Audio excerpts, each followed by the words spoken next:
When it comes to New Year's goals, I usually get pretty excited. I love being able to reflect and see how I've grown over the year and what I can do the following year to be more like the person I want to be. My goals for 2024 came under 3 general categories: relation, elevation, and documentation. Relation referred to all of my connections within my family, community, and ultimately with God. Elevation referred to the general enhancement of my everyday life, my routines, health, and a prioritization of gaining knowledge. Documentation encapsulated all of my creative pursuits, whether filmmaking or journaling, drawing, or experimenting with a new art medium. I just wanted to do it. Part of my endeavor to get more proficient at filmmaking this year included me making 12 monthly review videos. My August update. Into the September review. Guys, welcome back to Charlotte's channel. This is December in review. To practice new skills and to get quicker at the software. I found these videos so integral to my growth this year. I think it's because basically at the end of each month, I literally get to watch a highlight reel of my family and friends and experiences from that month. It was just a constant reminder of how good my life is. This year has been packed. I've had so many cool adventures, starting with my big brother getting married in January.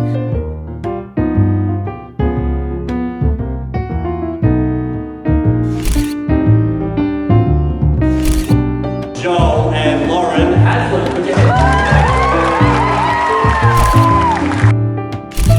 It was so beautiful and I was so excited, but it was hard to see my big brother move out. I also started my new job, my first big girl job, if you will. I'm working at a dietetics clinic, but this summer was still very much filled with amazing beach trips and holidays and a lot of laughs and giggles.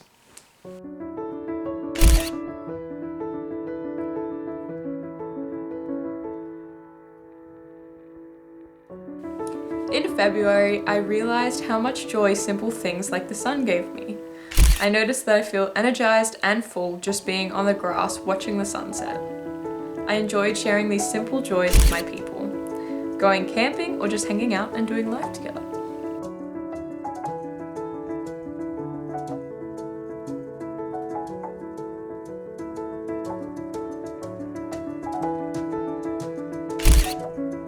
March came in full swing with uni starting back up again, finding myself having to leave my maths and English tutoring position to focus on my study and my newer, more career-directed job.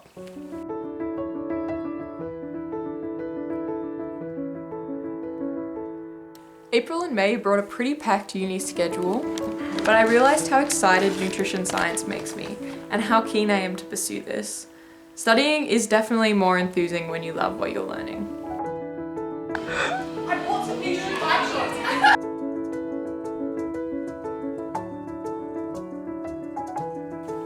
June saw a full slowdown of routine as holidays began and I was able to get mobile again.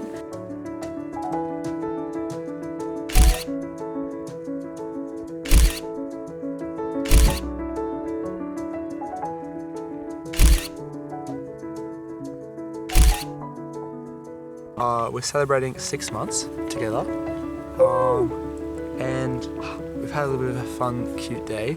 We're here in Fagan Park. We're painting some pots.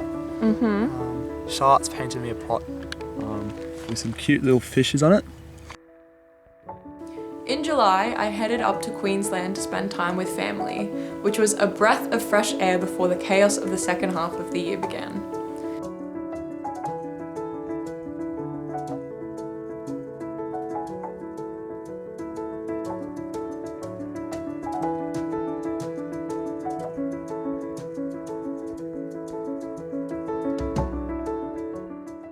See you in 8 working days.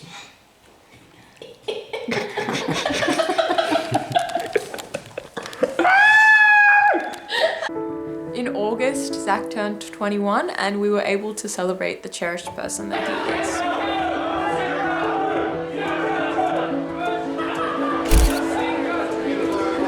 One of my goals for this year was to run 200 kilometers total, doubling last year. I did not do that, but I did something even better. I rediscovered my love for tennis and it became my new sport obsession. I have been begging people to play tennis with me ever since. My new project is to make myself really good at tennis again, because I was quite good a couple of years ago and then I just stopped playing for like 2.5 years for no reason. So now I'm going to train and do comps, and I'm going to climb the divs because we're starting from the bottom up, guys. We are starting from the bottom up, but we will get there. We will absolutely get there. As always, September was busy. I turned 20. My birthday was an absolute ideal day. Breakfast with my family, tennis, and then a party at 9.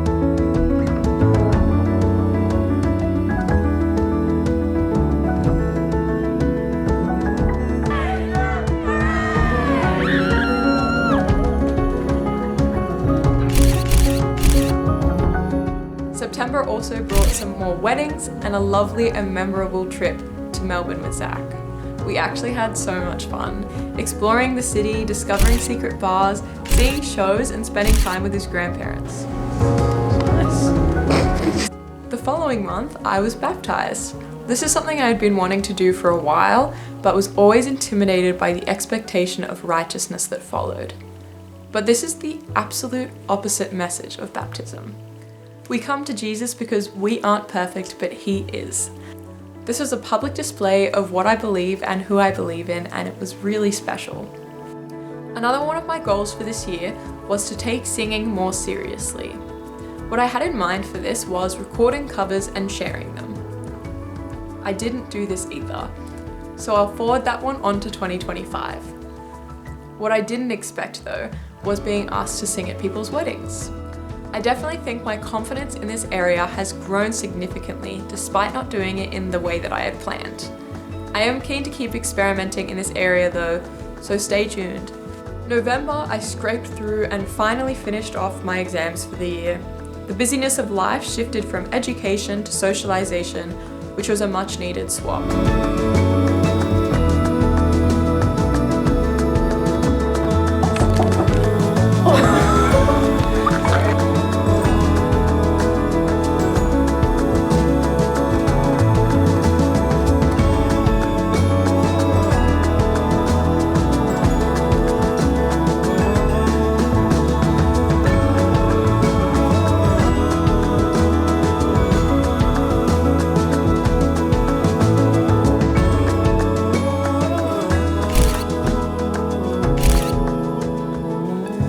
And somehow I blinked and Christmas rolled around.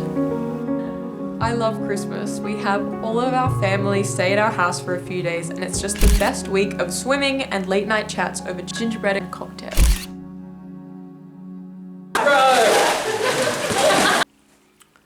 Although when I look back over this year, I do struggle to feel accomplished. I don't feel like I achieved very much. And in many ways, I do feel like I am worse off than when I started the year. And it's hard to find the balance of this being really sad or it being a perfect highlight reel of my life. And although this sounds really fun to me, it would be completely disingenuous to the title A Year in Review. This year, like anyone else, I faced struggles. Mental health took center stage. And it's a draining struggle, although it's not an uncommon one. But through this, I've been able to see so deeply how much love there is around me. But it is hard to realize that you can't do it by yourself. The love around me is so overwhelming, and I honestly can't begin to explain what I've done to deserve that. I think my 2024 takeaway is that life can be overwhelming and intimidating, but that's why we're put here together, to lean on each other and pull each other up. We are built to be in community. And I have achieved things.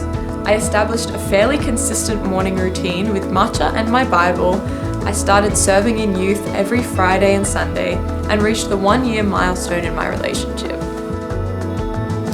This year has taught me that when I'm not strong enough, there's people who can share the load. People who want to share the load, and a God who wants to give me strength. Anyway, that about sums up my year in review. So thank you for watching. I hope you guys enjoyed this. Thank you to my loyal subscribers. You guys are the real ones. I love you all. Keen for 2025.